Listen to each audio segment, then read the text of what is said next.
आज हमारे साथ जुड़े हैं एक बहुत ही talented director mister Sanoj Mishra. तो सनोज मिश्रा जी, पहले तो आपने बहुत ही ब्यूटीफुल फिल्म डायरेक्ट की है, the diary of West Bengal. तो इसके पीछे का इंस्पिरेशन क्या था? क्योंकि बहुत गट्स चाहिए इतना इतना हार्ड टॉपिक पर इतना इंस्पायरिंग और ब्यूटीफुल फिल्म बनाने। दरअसल जब मैं फ़िल्म इंडस्ट्री में आया तो मुझे लगा कि ये कोई आसान रास्ता नहीं है जिस रास्ते पर मैं चलना शुरू कर रहा हूँ। और आसान काम अगर होता तो शायद मैं अपना घर-बार छोड़कर इतनी दूर नहीं आता। और भीड़ में गुम होने का मेरा कभी कोई ऐसा वो नहीं रहा कि मैं भीड़ का हिस्सा बनूँ या मैं वही नॉर्मल काम करूँ जैसे सब लोग करते हैं। सेक्स परोसने वाली फ़िल्में, कमर्शियल फ़िल्में बनाना या बहुत ज़्यादा अपने आप को सिक्योर करके चलना। मुझे लगा कि देश, समाज और हमारी इंसानियत को भी फ़िल्में जगा सकती हैं, बदल सकती हैं। इसलिए मैंने उस मुद्दे को उठाया जिस पर पश्चिम बंगाल की जो तानाशाह सरकार है, उसके बारे में कोई 2 मिनट का वीडियो भी नहीं बना सकता था और मैंने पूरे ढाई घंटे की फ़िल्म बनाई।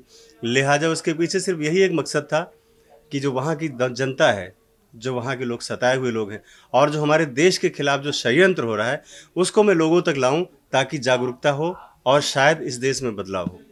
और सर, ये जब फिल्म की ये प्रोडक्शन और डायरेक्शन और कितना स्पेसिफिक होना पड़ता था, क्योंकि डायलॉग चूजिंग, क्योंकि इतने सेंसिटिव टॉपिक पे film banana, you should be very sensitive, मतलब ना बहुत एक्टिव रहना पड़ता था। जी, क्योंकि कुछ तुम कोई भी कम्युनिटी को हर्ट नहीं कर सकते, किसी जी। भी गवर्नमेंट के किसी को भी तुम हर्ट नहीं कर सकते। तो कितना डिफिकल्ट था आपके लिए?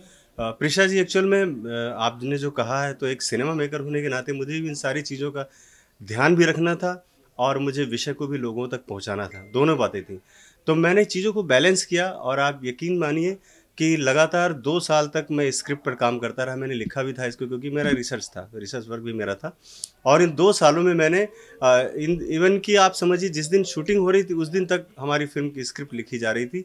बिकॉज ऑफ जो बात आपने भी मुझे कही कि क्या ज़िम्मेदारी थी आपकी और बहुत सारा चूँकि सेंसिटिव मैटर था, तो मैं उन चीज़ों का ध्यान रखते हुए लगातार चीज़ों को बदलने में या उनको इंस्टेंट करने में या और अच्छा निखारने में मैं एंड ऑफ डे मतलब जब तक शूट नहीं हो जाता था वहाँ तक भी बदलाव की पूरी गुंजाइश रहती थी और बदलाव होते रहते थे।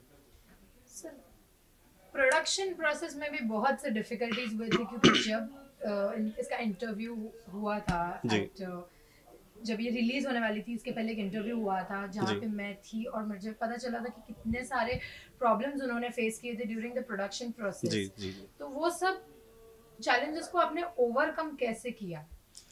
दरअसल मैंने जैसे आपको बोला कि मैं जब एक बहुत मुश्किल काम में हाथ मैंने डाला था, तो मुझे पता था कि मेरे साथ बहुत सारी प्रॉब्लम्स आने वाली हैं और मुझे उनको फेस करना है। लेकिन फिर भी मतलब मेंटली इतना भी ज़्यादा मैं प्रिपेयर नहीं था जितना जो चीज़ें हमारे साथ हुई और जो कुछ भी हुआ है आप अनबिलीवेबल है शायद बॉलीवुड में किसी डायरेक्टर के साथ या किसी मेकर के साथ ऐसा हुआ हो कि उसकी जान पर बनाई हो। तो मामला वहाँ तक आ गया कि मेरी जान पर बनाई उस वक़्त नहीं जब मैंने बंगाल में शूटिंग किया या मैंने बहुत सारी ऐसी चीज़ों में जहाँ पर रिस्क लिया मैंने या मैं लिंचिंग से बचता रहा। बात वहाँ पर आ जाती है जहाँ पर चीज़ें अपने लोगों द्वारा क्रिएट की जाती हैं। बहुत सारी चीज़ें ऐसी रही जो हमारे साथ के लोगों ने हमारे साथ भीतरघात भी किया और मेरी लड़ाई 2 तरफ से चल रही थी। एक तरफ पश्चिम बंगाल सरकार और दूसरी तरफ मेरा निर्माता वसीम रिजवी। तो दोनों की साजिशों के बीच में फँसकर भी मैंने अपने काम को अंजाम दिया और लोगों तक फ़िल्म को पहुँचाने में मेरी कोशिश रही।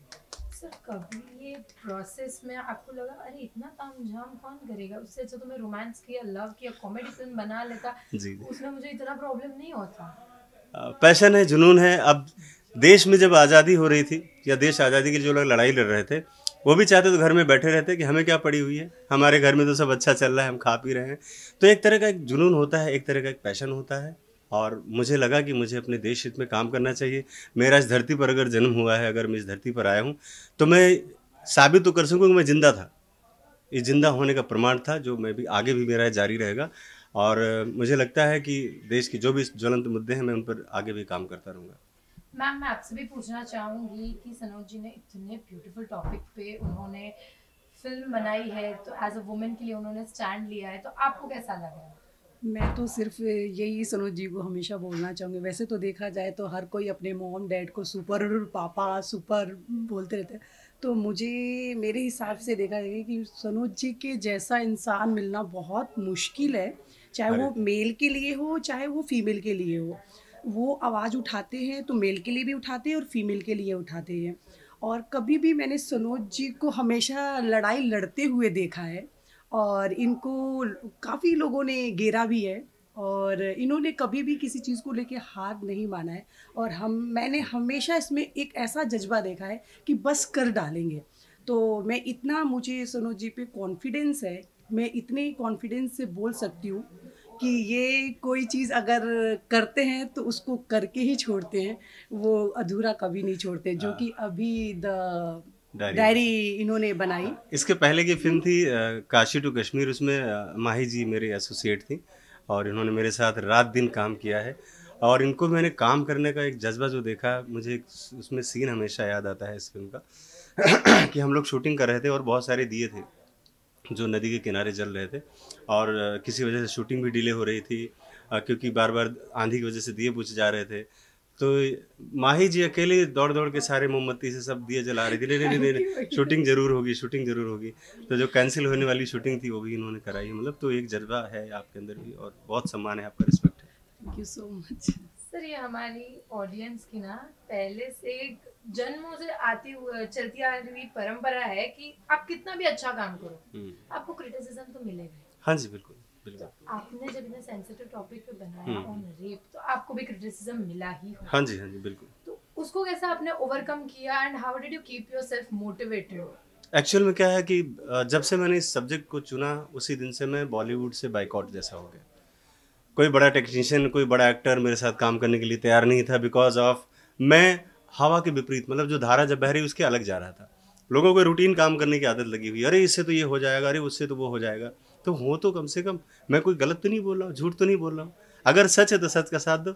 लेकिन बॉलीवुड सब दिखावटी है, यहाँ पर मुखौटे लगा के लोग जो चलते हैं, उन लोगों ने कभी भी मेरा साथ नहीं दिया। और इस अलग थलग लड़ाई को लेकर मैं अकेले ही लड़ता रहा, जूझता रहा, लड़ता रहा, जूझता रहा। मेरे घर में 10-10, 20-20 रुपए के जो फोटो लगे हैं भगवानों के, बस वही मेरे लिए पावर है, वही सहारा है। मैं उन्हीं से मांगता हूँ, 10 रुपये के फ़ोटो से ही मांगता हूँ और वही मुझे देते हैं। मैं वहीं से चलता रहा हूँ और आज भी मेरे लिए वही इंस्पिरेशन है, वहीं से ताकत मिलती है मुझे। और मैं बड़ा से बड़ा भी रिस्क लेने के लिए कभी भी तैयार रहता हूँ, क्योंकि मुझे पता है कि ज़िंदगी है, कभी ना कभी ख़त्म ज़रूर होगी। वो कल भी हो सकती है और 2 साल बाद भी हो सकती है।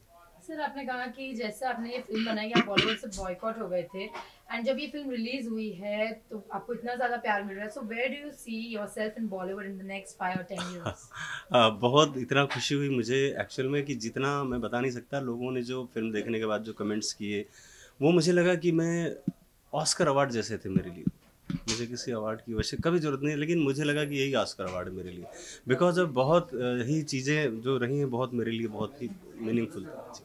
Thank you so much. Thank you.